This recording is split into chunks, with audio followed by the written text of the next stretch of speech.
Bonjour à tous, alors je vous retrouve pour une 13e vidéo sur le compte parce que j'ai reçu une série de questions auxquelles donc je vais répondre et je voulais revenir sur certaines choses parce que manifestement il y a des questions assez fondamentales qui n'ont pas été comprises.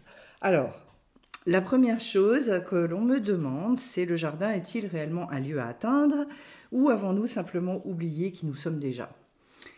Alors, les deux sont vrais, je dirais. C'est-à-dire que c'est à la fois un lieu à atteindre et c'est tout l'objet du conte. Tout ce dont on se rend compte, c'est qu'effectivement, il y a énormément d'étapes pour arriver à trouver cette royauté. Et que justement, ces étapes-là sont extrêmement bien décrites, en sachant que, est-ce qu'on a oublié, alors, on a oublié qui on était, ça oui. Est-ce qu'on a oublié qu'on y est déjà? Non, on n'y est pas.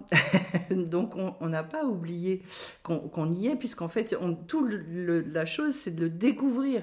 C'est à nous qu'il incombe, et c'est là qu'en fait, on voit le rôle de l'homme, à quel point il a été laissé un pouvoir créateur, un pouvoir, je dirais, oui, de construction du monde, véritablement.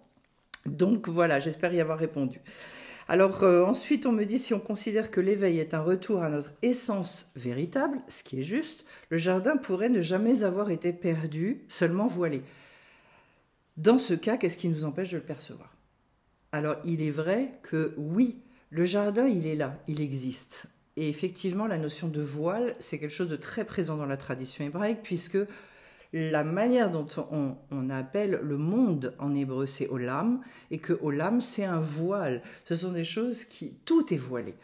Et pourquoi? Parce que pour laisser le libre arbitre à l'homme, c'est une des premières choses que Hachem va faire, c'est qu'il va faire ce qu'on appelle le tzimtzum, c'est-à-dire qu'il va se contracter, se rétracter énormément, c'est-à-dire aussi se voiler pour que on puisse aller jusqu'à nier son existence et que ce monde finalement puisse se départir complètement d'avoir été créé par une entité, quelque chose, quelqu'un, et que l'homme peut se dire effectivement ce monde n'a pas de sens, je fais absolument ce que je veux, ce monde m'appartient, je le bouffe comme j'ai envie de le bouffer, etc.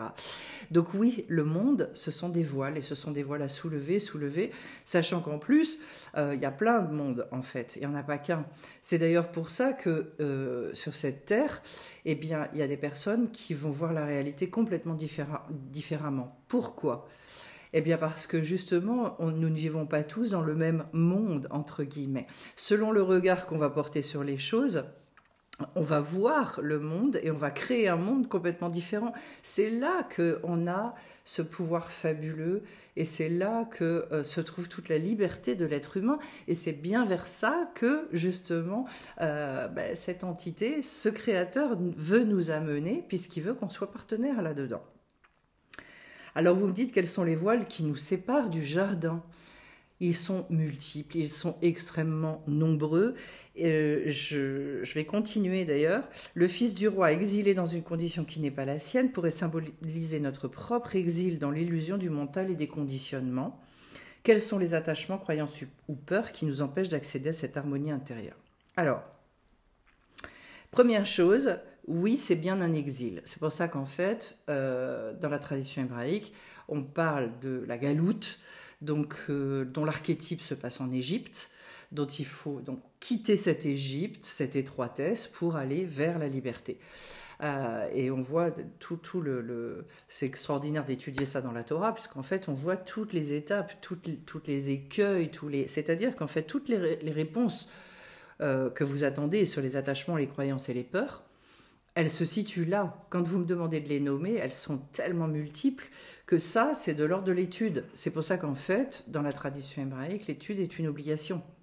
Parce que pour, je dirais, déterrer toutes ces choses-là, il va falloir aller regarder très profondément en nous. Et que quand on étudie la science de l'âme le dimanche matin, quand on étudie ce qu'on appelle les parachiotes, eh bien en fait c'est ça. C'est qu'on va aller soulever, ouvrir littéralement un sens et découvrir en nous des enfermements, des croyances et de se dire, waouh, en fait, en termes de positionnement, je ne suis pas juste du tout à cet endroit-là, et en fait, oui, je suis bel et bien enfermée, je suis encore en Égypte. Voilà. Et que donc, euh, vous me parlez d'exil dans le mental et les conditionnements. C'est au-delà du mental. L'exil, c'est un exil à la fois spirituel, puisqu'en fait, on est très déconnecté. Vivre au niveau d'une connexion permanente, c'est tout un apprentissage et c'est un véritable travail. On est exilé donc à ce niveau-là, au niveau de notre Neshama, il y a un exil d'Hachem. Il y a un exil dans le mental, bien évidemment, puisqu'en fait, on a tout un tas de croyances débiles, complètement fausses. On nous a appris des choses qui sont complètement inversées par rapport au fonctionnement du monde et au fonctionnement de l'être humain. Il y a un exil du cœur également, parce que tout ça ne va pas rester que dans le mental, ça va bien évidemment impacter le cœur, qui va avoir un certain nombre de scories, de saletés, par rapport à l'injustice, par rapport à plein de choses, par rapport aux souffrances qu'il a pu vivre, aux incompréhensions, c'est un vrai sujet ça. Et puis il va y avoir un exil aussi, le corps il a du mal, il rame également. Donc voilà, il y a plein de notions par rapport à ça dans la tradition hébraïque pour nettoyer et pour se libérer. Donc je ne peux pas répondre à quels sont les attachements, les croyances, les peurs. En revanche, ce que je peux vous dire, c'est que quand on s'incarne, on a une espèce de programme.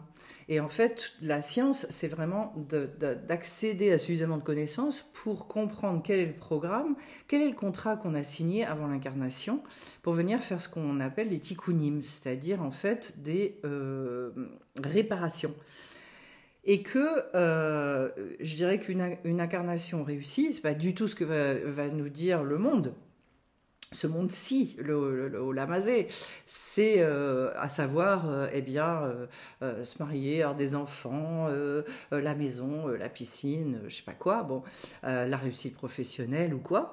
C'est pas ça. Une incarnation réussie, c'est quand on va cocher un maximum de cases sur les réparations qu'on est venu opérer.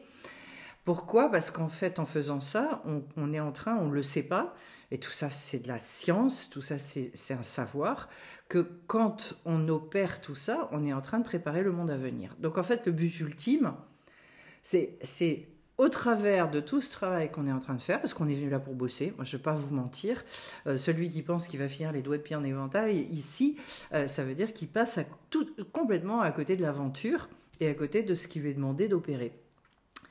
La seule chose, et c'est un grand bémol, c'est qu'en même temps, et je me demande si vous me le demandez pas d'ailleurs, c'est-à-dire est-ce qu'en même temps il faut, voilà, la quête spirituelle, vous me dites, est souvent décrite comme un chemin d'épreuve et de dépouillement. Est-ce que c'est vraiment à vivre uniquement dans une forme de lourdeur, de tristesse, etc. Pas du tout. C'est tout l'objet de l'incarnation, c'est comment est-ce que moi je vais pouvoir opérer ces réparations, mais en fait grandir. En fait la difficulté, l'épreuve, elle n'est là que pour me renforcer dans la joie, dans tout un tas de choses. D'où le fait, c'est-à-dire opérer un changement de paradigme et opérer ce phénomène d'inversion et de retournement complet. Alors, je vais continuer. Peut-on entrer dans ce jardin par un effort ou faut-il simplement se souvenir? Au passage, je viens de répondre un petit peu à tout ça. C'est-à-dire que ce sont les efforts qu'on va fournir dans l'étude, dans la prière, dans le fait de se connecter, dans tous les nettoyages, les libérations qui vont nous être données au travers des efforts qu'on va fournir. Eh bien, c'est là que, en fait, oui, on va se souvenir de. C'est pour ça qu'il est écrit, il y a un très beau verset dans le Tanakh qui dit que Hachem, Dieu, a mis en l'homme la pensée de l'éternité. C'est-à-dire qu'on a la trace de ça. Ça aussi, c'est beaucoup d'enseignements, de comprendre qu'en fait, si on n'avait pas ça, eh bien, on n'aurait pas cette espèce de nostalgie d'un ailleurs. Le fait, en nous, de savoir qu'il existe autre chose, de savoir qu'il existe une manière complètement différente, non seulement de voir les choses, mais de les vivre. Voilà, donc, alors vous me dites, voilà, cette quête spirituelle, elle est décrite comme un chemin d'épreuve. Mais si l'éveil est déjà en nous, alors le jardin n'attend peut-être qu'un simple changement de regard. Il est évident que oui, ça va passer véritablement par ça. Ce changement de regard, encore une fois, il ne peut être opéré qu'à partir du moment où on a un savoir qui arrive, une connaissance qui est complètement différente. Parce qu'en fait, si on se contente, entre guillemets, de la sagesse du monde, on est incapable de passer outre un regard de désespérance. Quand Rabbi Nachman dit le désespoir n'existe pas, il le dit à condition, bien évidemment, de comprendre comment les choses fonctionnent, qu'il y a un plan, qu'il y a quelqu'un qui est aux manettes, etc. Enfin, il y a tout un tas de choses pour renforcer la Emouna et opérer cette espèce de retournement. Donc le changement de regard, il est énorme à faire. Et on n'arrête pas, en fait, de nettoyer nos yeux pour se rendre compte que c'est nous qui projetons tout un tas de choses qui sont fausses. Et vous me dites, la transformation est-elle une conquête ou un lâcher-prise? Mais c'est les deux. Et c'est ça qui est compliqué. C'est-à-dire qu'on a toute une partie, on doit être un conquérant, ou on doit devenir fort, un gibor dans la Torah, mais pas fort comme on le pense. Et donc, en parallèle, lâcher prise, oui, parce que jusqu'à présent, nous a appris, nous, à mettre les efforts dans le fait de faire par nos forces, avec nos propres mains. Et que du coup, bien évidemment qu'on ne peut pas, nous. Mais en revanche, on a un pouvoir, mais qui se situe complètement ailleurs. Donc, on doit devenir fort à un endroit et comprendre qu'on n'est rien par ailleurs. C'est d'ailleurs quelque chose dans cette quête-là qui est très perturbante. Et je vous invite, si ça vous intéresse d'ailleurs, puisque ça va être une grande question qui va être posée donc demain, dimanche matin, sur ce sujet-là. C'est-à-dire où se situe ma force et comment est-ce que je peux trouver ma grandeur tout en sachant que je suis extrêmement petit. Parce que ça paraît complètement antinomique et que ma grandeur ne va pouvoir apparaître qu'à partir du moment où je comprends cette petitesse. Et on va beaucoup parler de ce qu'on appelle Anava Gahava, c'est-à-dire l'humilité et l'orgueil, en sachant qu'il y a une bonne, une mauvaise humilité, je dirais un mauvais orgueil, et puis toujours la même chose en hébreu, mais le mot en français il sonne mal. C'est-à-dire il y a une kedusha, il y a une gava dit kedusha, c'est-à-dire alors en français ça donne rien, un orgueil de sainteté, mais oui il y a bien ça, c'est-à-dire qu'il y a en même temps une force, une stature à avoir dans ce monde pour pouvoir opérer le positionnement juste. Voilà, et c'est tout ce dont on va parler dimanche. Donc vous voyez que dans les études, on est amené à étudier des sujets extraordinairement variés.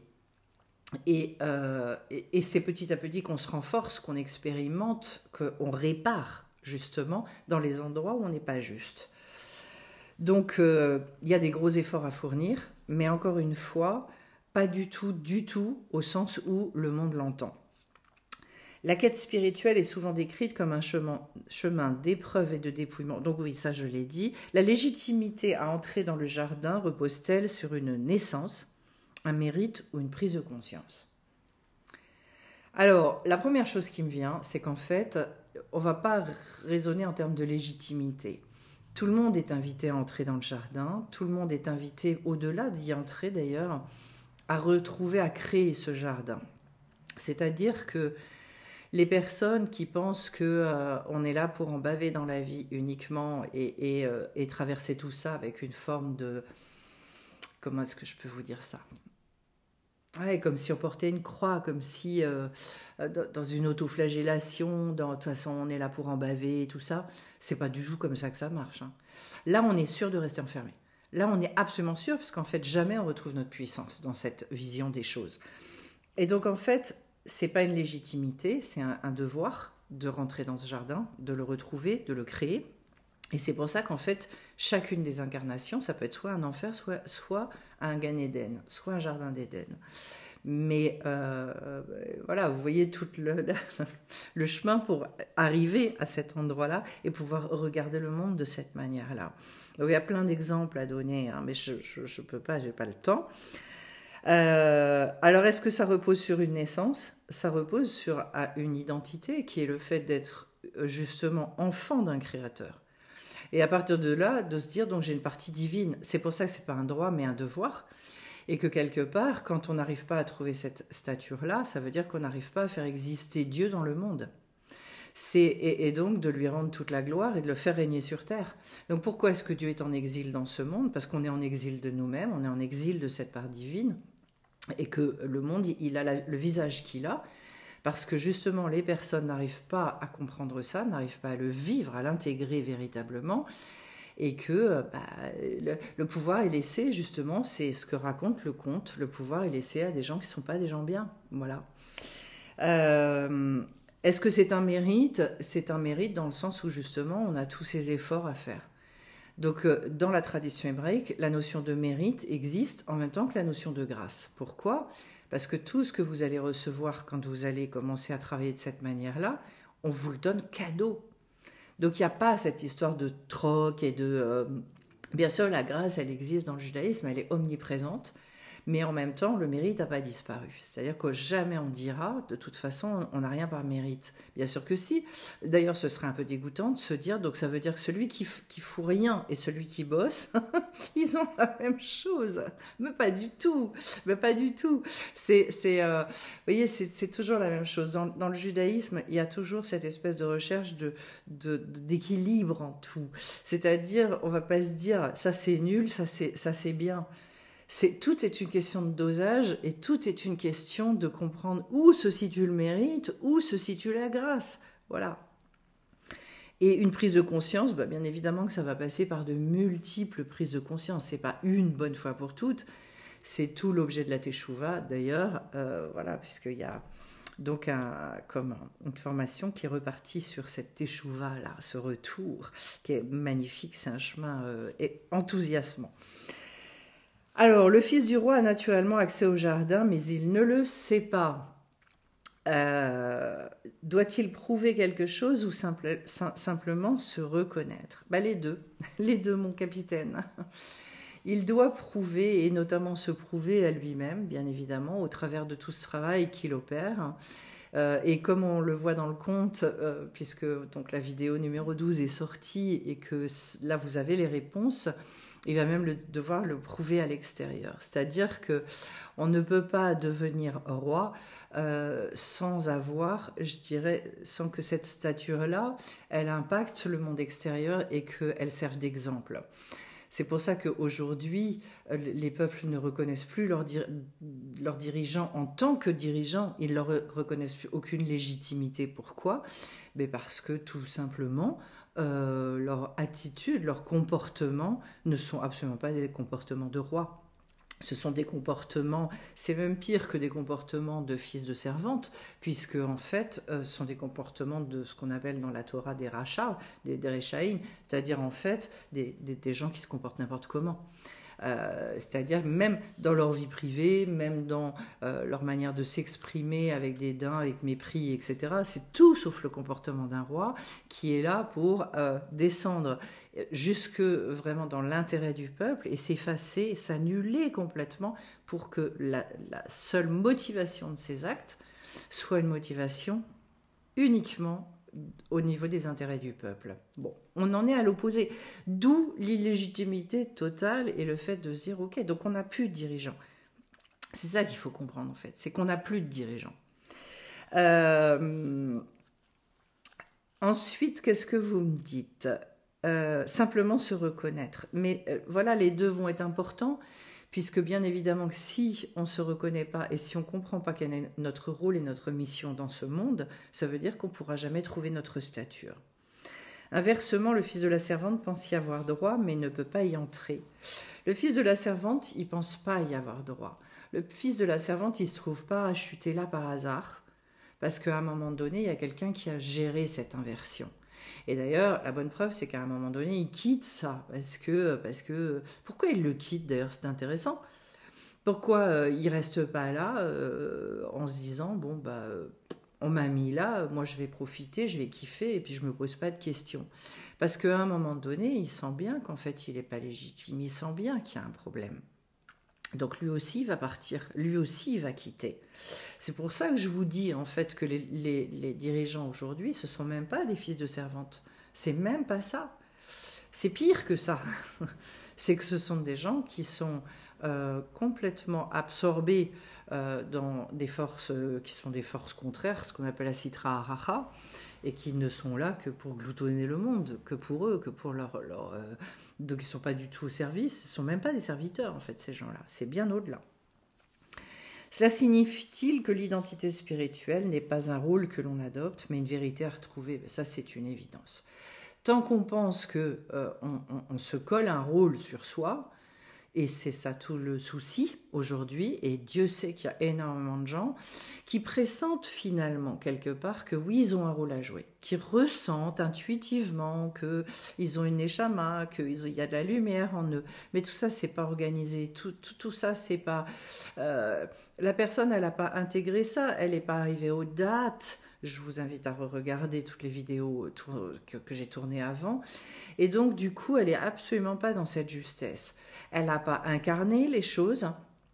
Et donc, ça va l'amener à, je dirais oui, à adopter un rôle. Donc finalement, à re-rentrer dans un autre genre de conformisme, alors où on pense qu'on est anticonformiste parce qu'on a on a un dialogue qui est contre ce qui existe. Alors toute personne qui va s'inscrire là-dedans, ça veut dire qu'en fait, elle n'a pas du tout trouvé, elle n'a pas commencé du tout à trouver qui elle est et sa vérité. Elle n'est pas capable d'exprimer sa vérité. Elle va exprimer les choses contre un mensonge. Mais on continue à parler du mensonge finalement. Et là, je vais m'arrêter un tout petit peu parce qu'il se passe des choses comme ça énormément en ce moment. Sur les réseaux, c'est-à-dire cette espèce de dénonciation permanente de ce qu'il ne faut pas faire. De dénonciation de ce qui n'est pas juste. De se dire ah ben ça c'est horrible, ça c'est nul, ça c'est etc. Mais c'est catastrophique de fonctionner comme ça parce qu'en fait quand on fonctionne comme ça on continue à donner notre énergie justement à l'autre côté, à la citra araha. C'est bon, donc en fait, pourquoi est-ce que ça décanille pas dans notre monde? Parce que les gens qui auraient une lumière à exprimer, qui n'arrivent pas à la trouver, qui n'arrivent pas à incarner cette vérité, et donc à pouvoir exprimer les choses dans la lumière, dans quelque chose qui exhorte, dans quelque chose qui dit « Allez hop, on se lève, on y va, on est joyeux, on arrive à danser, on arrive à chanter », eh bien, ils vont continuer à entretenir la tristesse, la désespérance, la révolte, le sentiment d'injustice, etc., etc. Donc, ils ne construisent rien.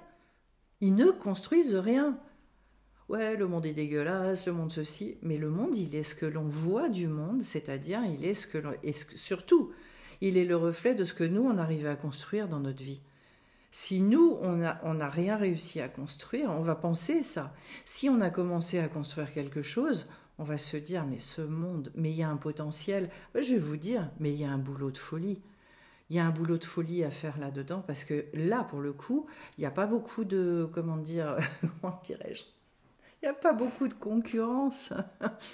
Essayez de trouver des personnes qui sont dans l'exhortation, vous allez vous rendre compte qu'elles ne sont pas pléthores.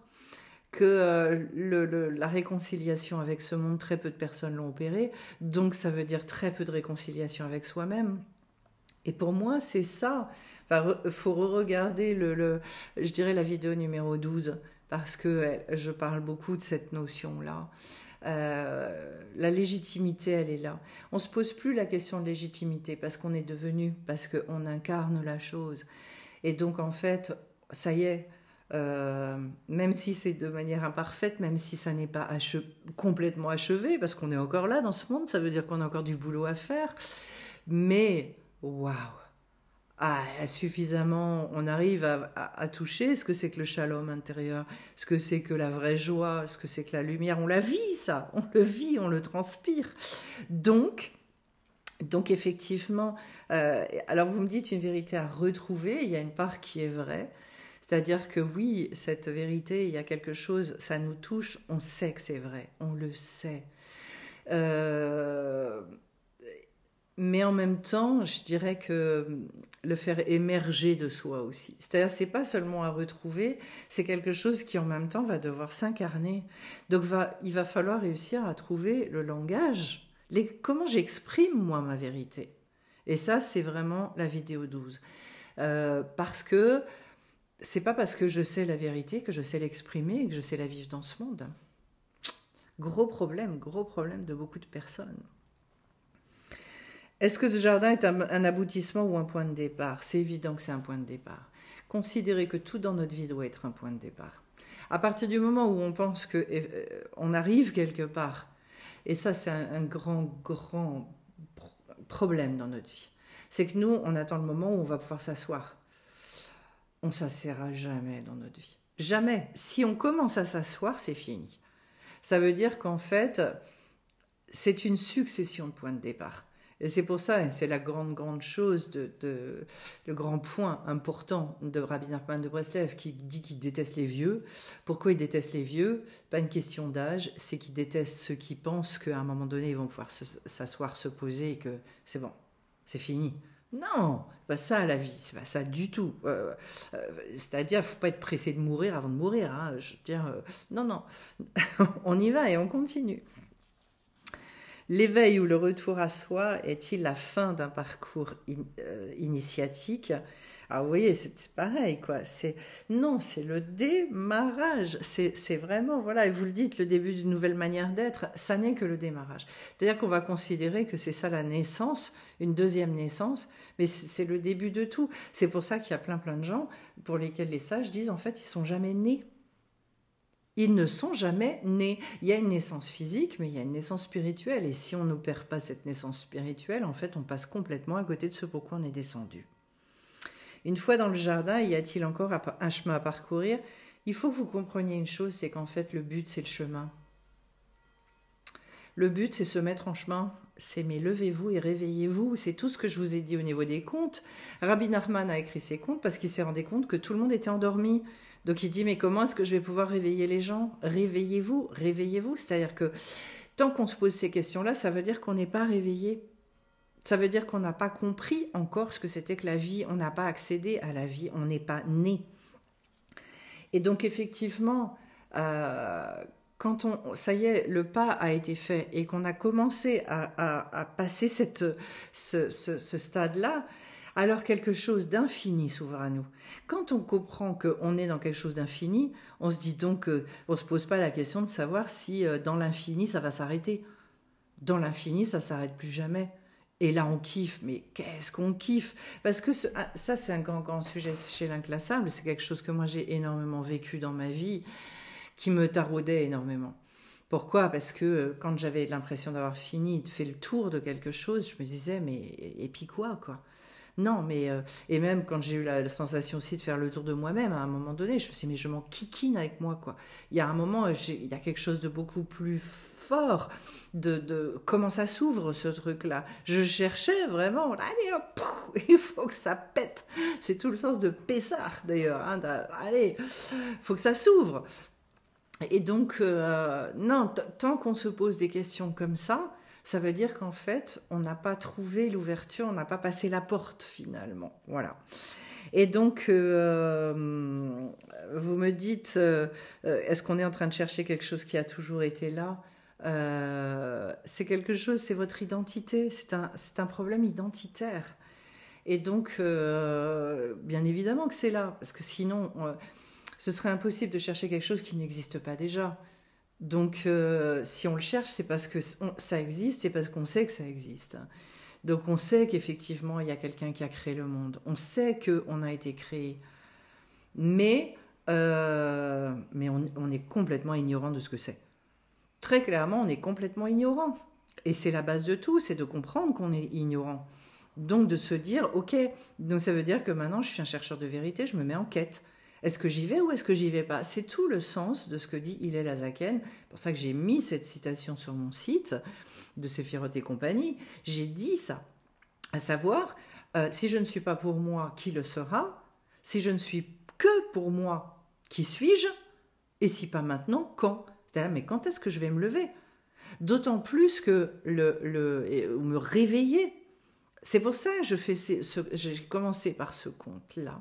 Parce que je pense que oui, il y a énormément d'endormis et que ça me peine. Parce que je vois toutes ces belles lumières, mais des lumières qui n'ont pas conscience qu'elles sont des lumières et qui sont là à ramer, qui se débattent, je ne sais pas comment vous le dire, mais je pense que dans l'énergie, vous devez ressentir ce que je suis en train de vous transmettre. Et que comme j'ai eu le privilège, la chance de pouvoir le vivre et de pouvoir... Voilà, on est venu me cueillir, hein, on est vraiment venu me chercher et voilà, tremblement de terre, ouh, ça suffit là, de sortir du coma quoi. Moi, voilà, c'était un profond coma et que voilà, ça fait 15 ans que j'étudie et 15 ans que je m'éclate et 15 ans que je me vois me transformer et que je veux que ça continue comme ça. Donc, comment vous dire ça il y a besoin de retrouver cet enthousiasme. Pourquoi est-ce que Rabbi Nachman insiste tant sur la joie? Pourquoi est-ce que ce monde, il est guéri par ça? Il nous le dit. Ça veut dire, ça y est, tant qu'on n'a pas accédé à ça, c'est pour ça que Hachem nous met devant un choix cornélien sur lequel moi j'ai énormément travaillé. Il dit, j'ai mis devant toi la vie et la mort.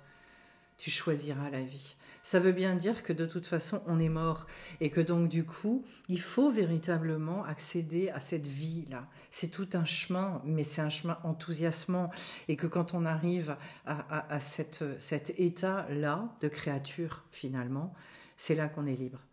Et ça n'est que là qu'on est libre. Voilà. D'où le fait que... ce monde, il a tout intérêt à nous laisser dans l'ignorance. Ce monde, il a tout intérêt, parce que c'est ce qui fait de nous des esclaves. Ce verset qui m'avait frappé véritablement, qui parle de cette chose-là. Hachem souffre de voir son peuple se maintenir dans cette ignorance. Pourquoi? Parce que c'est ce qui le maintient dans l'esclavage. Alors qu'il y a une sagesse qui sort de cet esclavage, il y a une sagesse qui nous donne accès à la liberté. Alors je ne vais pas vous mentir, c'est pas un chemin de tout repos, c'est pas un chemin où on peut rester sur son canapé à se morfondre.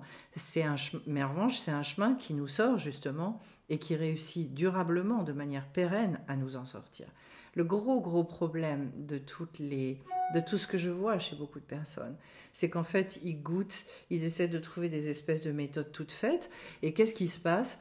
Eh bien, il y a un espoir qui revient et il y a une désespérance qui vient. Il y a un espoir qui revient, il y a une désespérance qui vient. C'est-à-dire, il y a des yo-yo permanents. Mais combien on peut vivre comme ça, sans finir par être démoli?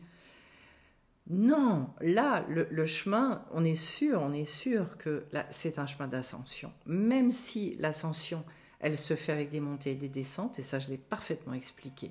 Mais on est sûr que c'est un chemin d'ascension. Donc voilà, par rapport à toutes vos questions, je vous invite à justement vous demander en conscience. Au stade où moi je suis, chacun d'entre vous, posez-vous cette question-là. Est-ce que je veux avoir des réponses et est-ce que je veux durablement accéder à toutes ces transformations, accéder à, au fait aussi d'être pleinement et consciemment participant à l'élaboration de ce monde futur dont on nous parle. Moi, je pense qu'il faut nourrir une grande ambition par rapport à ça et comprendre qu'on a un rôle extraordinaire à jouer. Voilà.